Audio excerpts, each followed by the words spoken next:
Laughter reduces cortisol. It does all of these things that let your neurology have the space it needs to grow new That's connections. right. The biggest tactic that's being used here is just make people scared or angry of the awful things that could happen. When we get scared, we're not able to live into that idea of open-hearted, trusting, beloved community. Hi, this is Michael Tino, and I'm a minister at the Church of the Larger Fellowship, and this is our podcast. I want to thank you for joining us today. I hope this inspires you.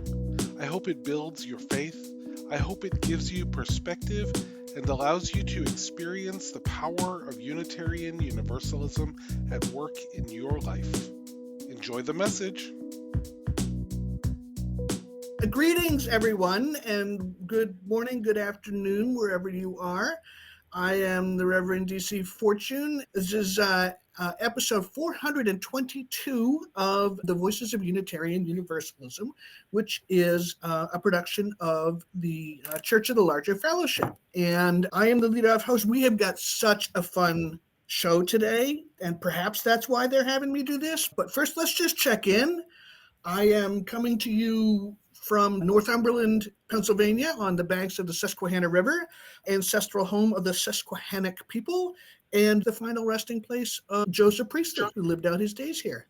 So I'm going to hand it off to Aisha now. How are you doing out there on the left coast?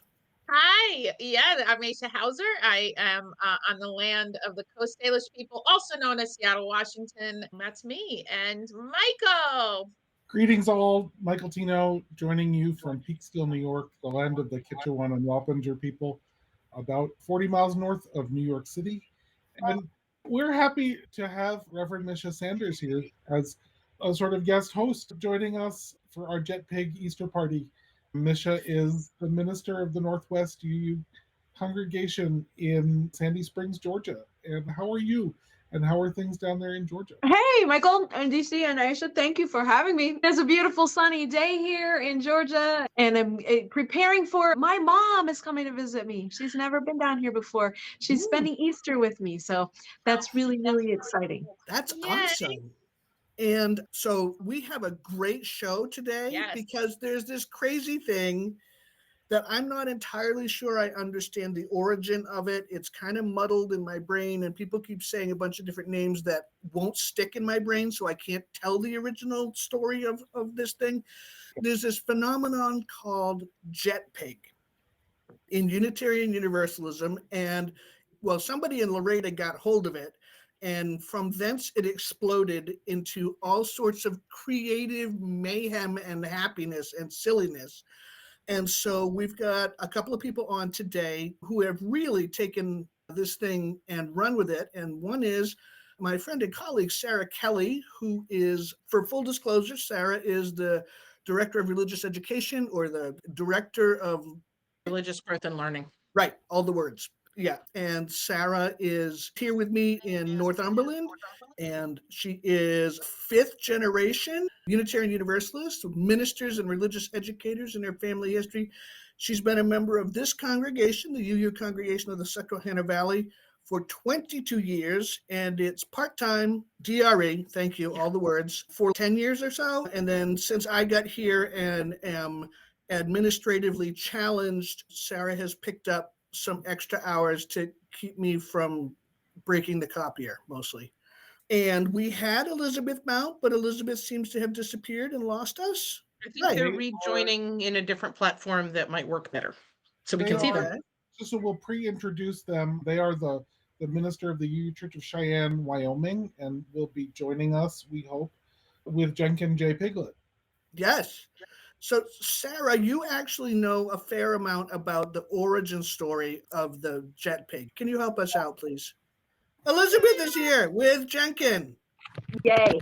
Okay. Hi, Elizabeth. Hello. So Elizabeth might be able to help with this, but my understanding is that there were a couple of ministers at a UUMA retreat, Jen Raffensperger and Kate Walker, maybe? who were talking about how to teach the 6 proposed values, and played around with some acronyms and came up with JETPIG. And how it went from there to the religious educators, I am not sure, but you're right, it took off at that point. Credit to the origin that we've heard. Elizabeth, do you know anything else? Well, I heard about it from religious educators first, not via ministers. But I know JETPIG as like a concept, or Piglet, if you want to include love right in the center, already existed when Regina McConaughey made a poster of a Jenkin Piglet for our, what was that, Loretta FalcCon last October. And we were figuring out just a lot of ways of teaching. I'd been using those rainbow pinwheels last spring before General Assembly, and then the Columbus, Ohio congregation took that and ran with it. And those just bloomed all over GA last year. And I was like, well, here's this poster, but it's hard to unroll a poster and get people excited about it in the midst of a worship service.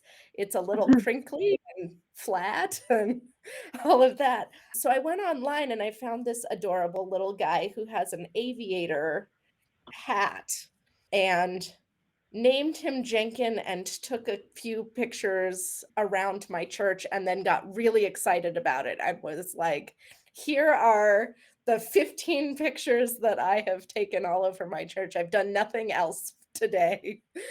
If any other religious educators are excited about this, go for it. And he turned into a 3-dimensional phenomenon. So for our viewers out there, I just want to back up just 3 steps to make sure that everybody understands why these pigs are so fun and fabulous and what they're meant to help people teach and learn. Right now, our Unitarian Universalist Association is in the middle of debating a proposed change to Article 2. Discernment. It feels friendlier, Michael.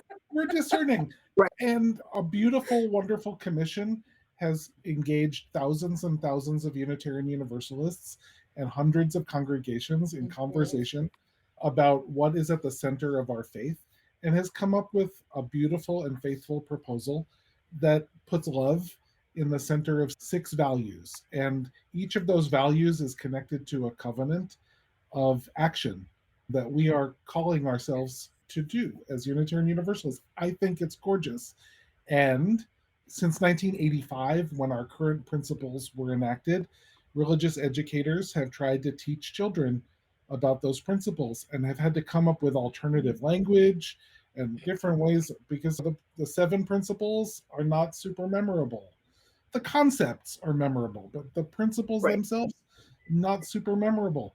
And so people came up with JETPIG or Piglet as a device to help us remember justice, equity, transformation, pluralism, interdependence, and generosity. And the fact that that is stuck in my head tells you, and I'm not the memorizing person, that it works. And love is the L in Piglet.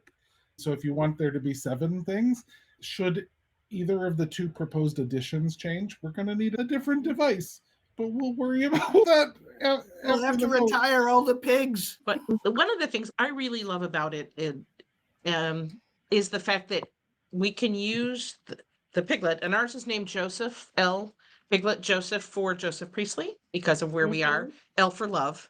So that's how we took care of the L. Joseph lives the values and teaches us how to live them, which is part of the values that scares a lot of people, is the accountability piece. So if we can use the pig to show people how to do that, that really helps. So our pig has 6 backpacks, all different colors. And each one has the letter. So T this month is transformation, because that's the theme for Soul Matters, and we use Soul Matters here. So P for pluralism, equity, generosity, and the colors match the flower graphic as much as we can. Justice and interdependence. And each one of them has 2 love hearts. He carries love with him all the time, and he's powered by love. And we can change the backpacks and the fuel. Nice. But it's been really great we can pose him in the library, reading books to talk about transformation. We can put him in, well, we did some of the same things that Elizabeth did. You put your pig in the offering basket for generosity, or trying to think of some of the other ones we've done. But pluralism, we have a picture of Joseph in a mirror with other UUs to talk about how we let pigs in. Everybody can be welcome, even pigs. We also, Joseph's, what do you call it? Debutante ball or whatever it was. Joseph's introduction to our congregation was done the Sunday that Sophia Betancourt was here. So some of Joseph's first public photos were with the UUA president, who was absolutely smitten with our JETPIG. So yeah, and we didn't have really an Instagram account before this. We do now, and the pig is popular. Let me tell you what. Elizabeth, you've had that same thing happen, haven't you? What happened with you? Yeah, our Facebook clicks and likes went up 400% as soon as Jenkin hit the scene. We have a new Instagram. It's j.piglet. And Jenkin comes to community office hours with me. He is, as much as adults are like, oh, that's for the kids, like, the adults are delighted to see Jenkin. They're happy to see him at our Lectio Divina spiritual practice. I just left him in the sanctuary a couple days ago, and he got taken to an NA meeting. He went and was part of the drum circle. He went downstairs for religious education classes. It's amazing. Nicole asked about the backpacks. I have to say Amazon, much as I would love to be able to support local people, but they're doll backpacks. Yeah, but I'll just add, if you have anybody who used to play with American Girl dolls, a lot of the American Girl doll sized things fit nicely on a Jenkin J Piglet or any J Piglet that you might have. Elizabeth, you also used Jenkin J Piglet to ask questions of people. Yes. Can you tell us a little bit? So that's part of what's been, I think, so powerful, especially on Facebook and social media, is that a lot of the time, especially on social media, we can get stuck in this idea that things are a fight or a debate. You can't debate a stuffed piglet. But you can have a great conversation, and Jenkin is a curious piglet who would like to know things about your life, about your spiritual practice, about how you live your values in the world. So we would just post something Jenkin is up to and a little question about it. What do you like to do when you're feeling low energy? What's a spiritual practice that helps ground you? Jenkin is feeling ungrounded today, whatever it is.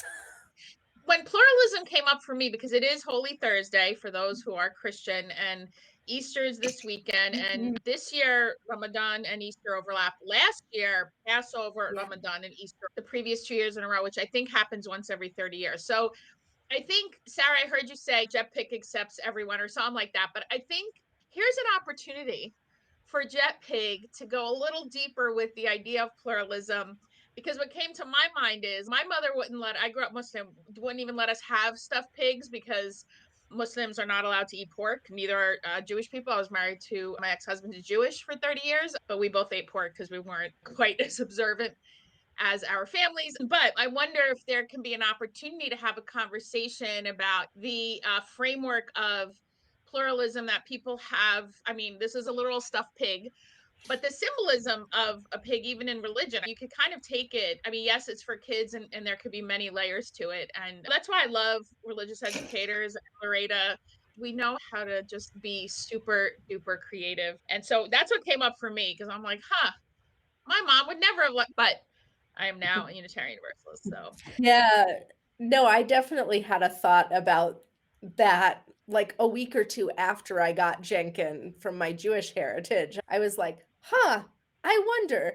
But I think when I'm thinking about it, I'm like, pigs are unclean to consume, but there's nothing in Torah that says you can't be friends with pigs. You just can't eat them. Yeah. And we don't eat our friends. That's not a Try thing not to. anyway. Oh, Think Reverend about Misha, I'm curious what your thoughts are, and have you come across JETPIG in Georgia? So it is not my first time seeing JETPIG. I love JETPIG. Have we used JETPIG yet in my congregation? No, we have not. And for no good reason. I actually am really interested in listening to all of these ideas to start using JETPIG because I love it. I don't have a whole lot to say about it because I'm just kind of admiring the work that you all have been doing with JETPIG. It's not something that we've delved a whole lot into in my congregation. In Unitarian Universalism, there's a range of where congregations are with the Article 2, not issues, but the facts of Article 2. And we happen to be a congregation that has a minister who is fully in support of the changes of Article 2. But there's been a lot of debate. You used the right word for my congregation, Michael. There's been a lot of debate, and there's still some ongoing conversations to be had to get people hopefully more on board, or at least having the conversations. And I think JETPIG is a great way to do that. So thank you all for your hard work on that. there are a lot of ways to do it too. I know we've seen people do 3D printed JETPIGs. We've had friends who have created giant wings because they want them to fly. I don't know if the when pigs fly, part of changing the bylaws is something you're thinking about. Drawings, people have used it in therapy. Yeah. I like the way that it's teaching adults.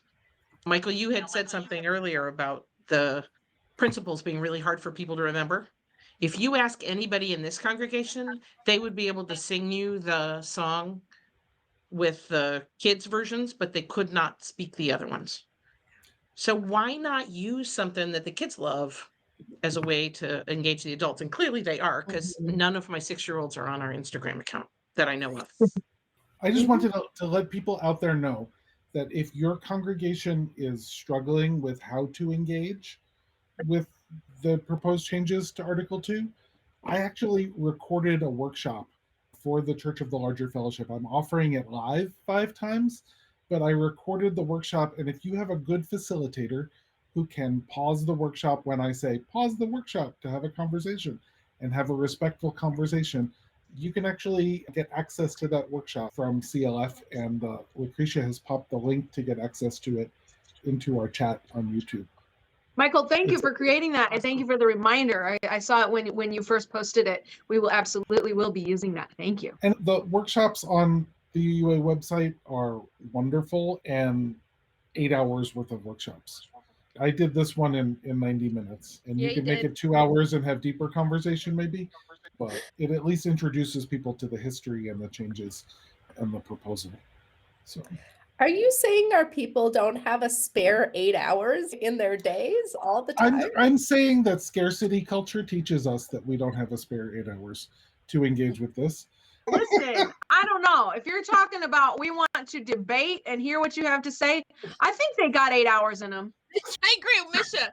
I have been in the situation where people will beat a dead horse. And hopefully we will not be doing that to JETPIG, because it's a sweet, cute aviator glasses, little backpack. Hopefully it will appeal to here. I just want to say something about, I don't know how many Unitarians could really name the fucking 7 principles. Let's be real. I was like, inherent worth and dignity, interdependent web, and justice. And so, like, come on, folks. And so this is, Revelation is not sealed. We are a faith that does not mandate, oh my gosh, this is what you have to believe till you die, or else you're going to be, in trouble by some deity. Like, that's not who we are.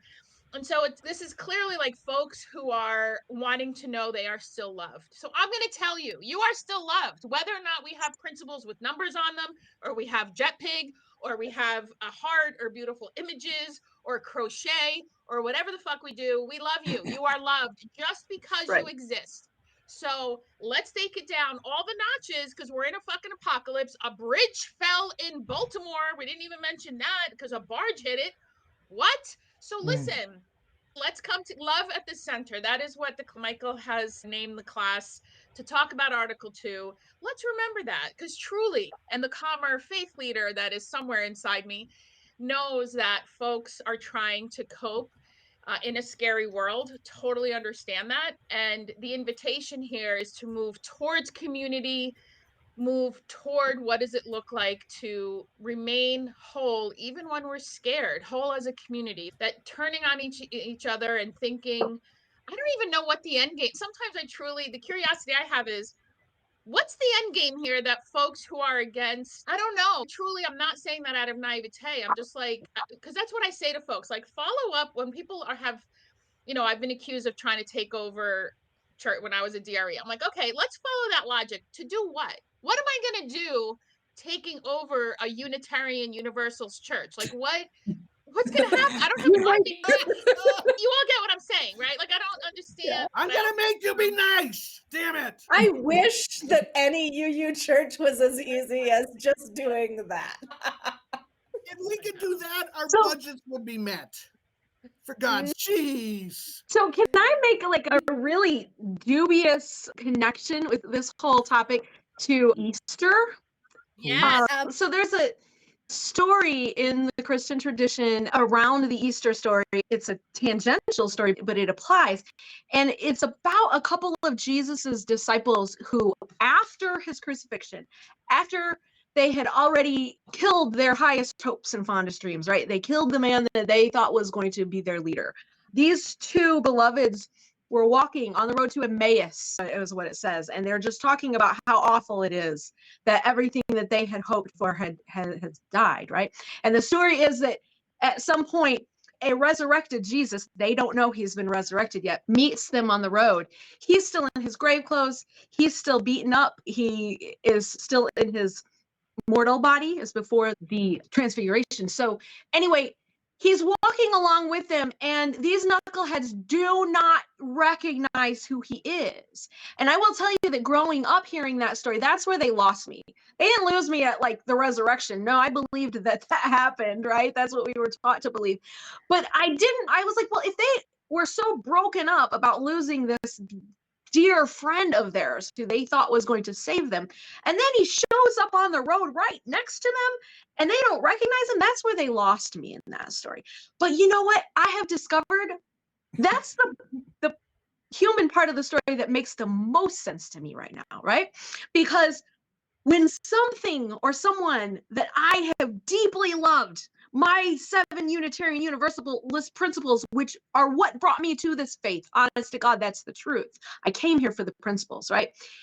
If I think someone has killed the thing that was my fondest hope, highest hope, fondest dream, and then I see somebody walking next to me on the road to anywhere but here, which is what Emmaus means, somewhere else.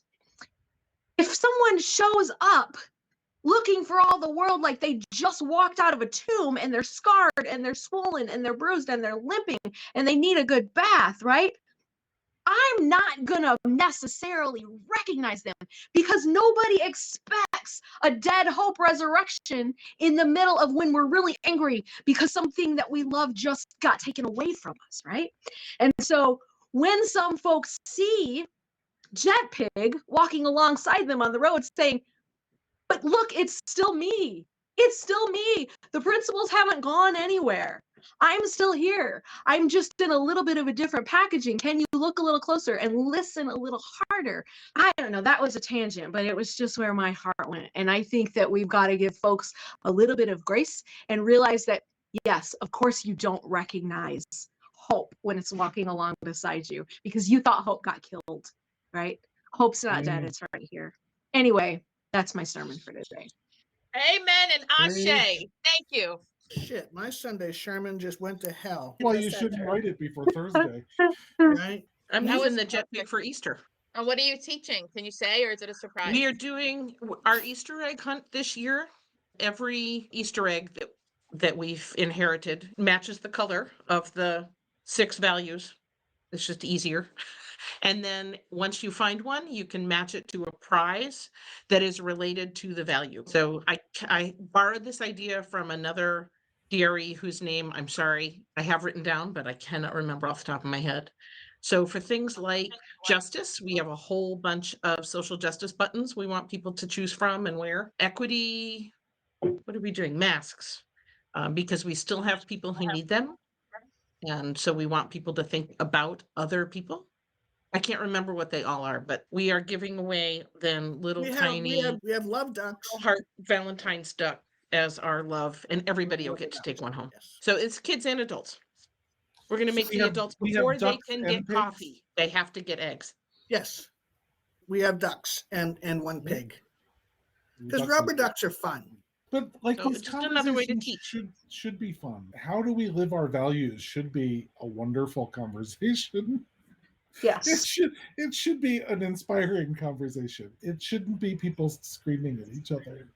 Well, It that's a shouldn't be value. defensiveness. Certainly. Honestly, I love how exciting it is when we let the religious educators have some fun in our movement, because trust me, ministers, we get so wrapped around the axle trying to be earnest and important and deep and meaningful and all of this other stuff. And oh my goodness, we forget to be fun sometimes. Right. We forget to be fun. We become way too Calvinist in our enlightenment, in our perfectionist effort to be the perfect progressive person, right? And it becomes way more work than fun. And then we need, oh, thank God for our religious educators who remind us how to play. We learn through playing. My son was here. My kids were born in New Jersey and went to preschool and a couple years in elementary school. And I remember the director, both my children were part of a co-op preschool. And all they did was play. It wasn't even a Montessori school. It was just you go, you play. And because it was northern New Jersey, housewives of New Jersey came from somewhere, parents would complain that it wasn't academic enough. We're talking about 3-year-olds. Let's all, again, take it down a notch. But one of the things she'd say to me, and I'd say to her, like, I'm so sorry you're getting this, weird pushback. I just want my kids to play. She said, people forget we learn through play. And I don't think that ends at kindergarten. I think we learn through play because our defenses aren't up. I think there's a generosity of spirit when we're playing. I don't know when this started, but for me, I started doing it like in Seattle, board game nights with grown ass adults. So it's a lot of fun. And sometimes we learn something. We do bond and it creates play, opens up opportunities for many, many other things that really, I think, also lets us be vulnerable in ways other things don't. Yeah, I think that's absolutely true. There are scientific studies, if you're one of the science people, that like laughter reduces cortisol, it lowers your blood pressure. It does all of these things that actually let your neurology have the space it needs to grow new connections. That's right. Frankly, I'm in Wyoming. We're a very conservative area of the country, very libertarian conservative, historically, not necessarily socially conservative. But we've got people moving into the state with this myth that they're going to create this homogenized Christian nationalist space. And really, the biggest tactic that's being used here is just make people scared or angry of the awful things that could happen. And then people are very willing to be restrictive to themselves, to others, to their own children. When we get scared about the what could happen, we're not able to live into that idea of open-hearted, trusting, beloved community. And Misha, I'm just thinking about your story, and I'm like, but what if Jesus didn't look like Jesus and still told them good news of hope? What if he actually didn't look like Jesus? It shouldn't matter, because if you are part of that open-hearted community, isn't that a community that believes each other? And that's the part, it's the not being able to see the humanity in each other, not being able to believe each other, thinking that the fearful things are the only possibilities instead of being willing to imagine what could be glorious and loving and playful and delightful. And that's what I want for church. I want this to be playful, delightful space. Because a lot of our people don't get that other places. That's right. Yeah. So much of this is about this radical shift from extreme individualism to something that feels far less easy to control, which is community, right? And when we ask people to do art, when we ask people to engage in different things, when we ask people to move their bodies, right, during worship, there are some that will always sort of resist that, in part because of the end around that it does to get to their brains and their hearts, right? Our brains can protect our hearts from a lot of things that are scary.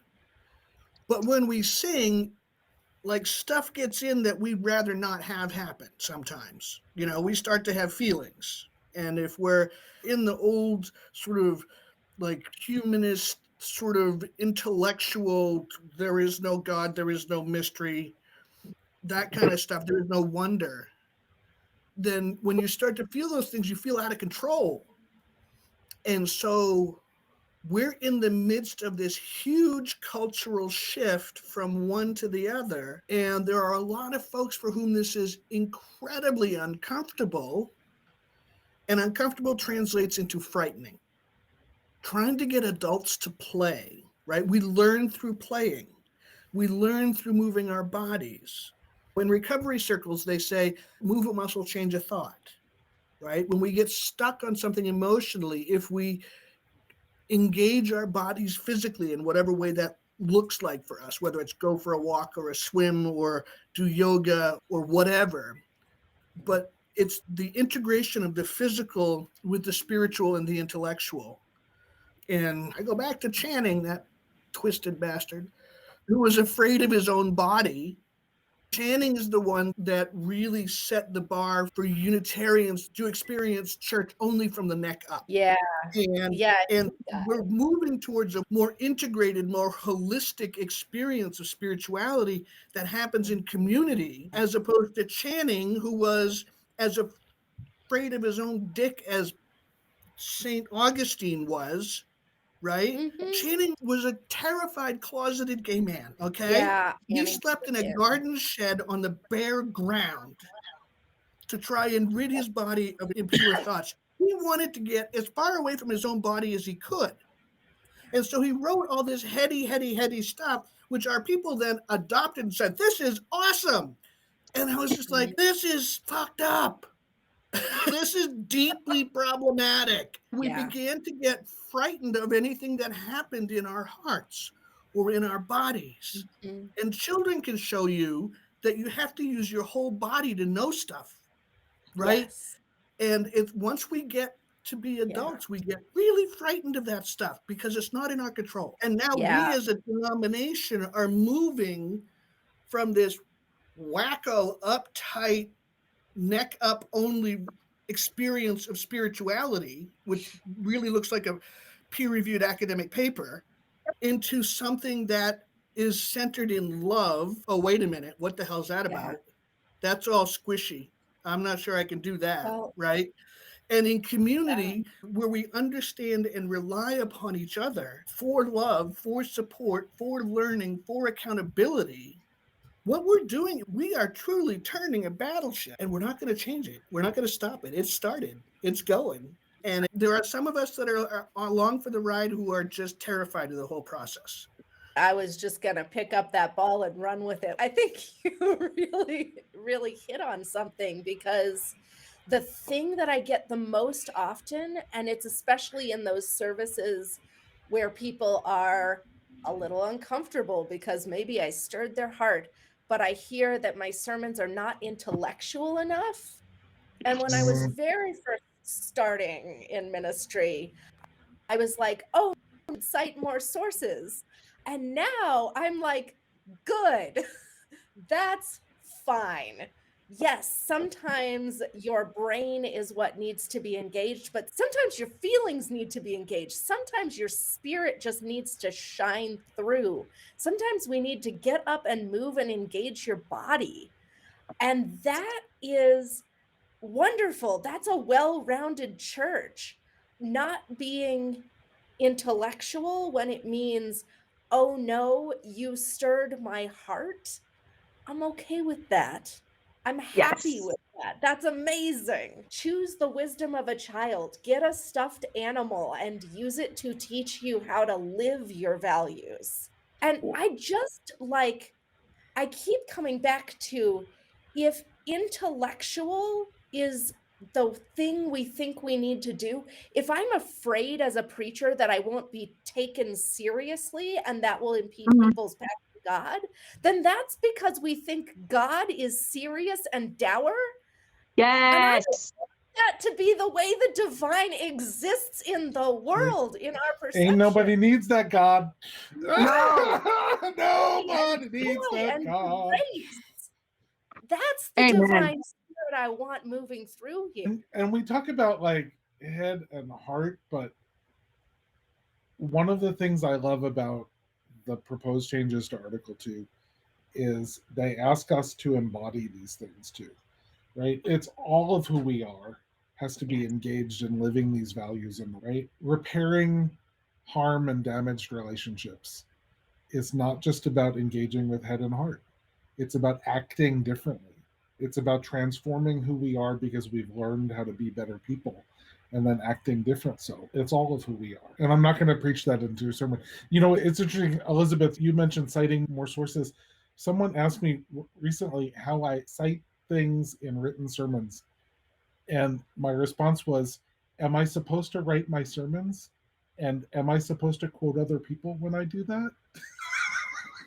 And they were like, and like, huh? sometimes I do, but it's actually fine if I don't. Right. I can give you a Yep. stack of books which I found inspiring.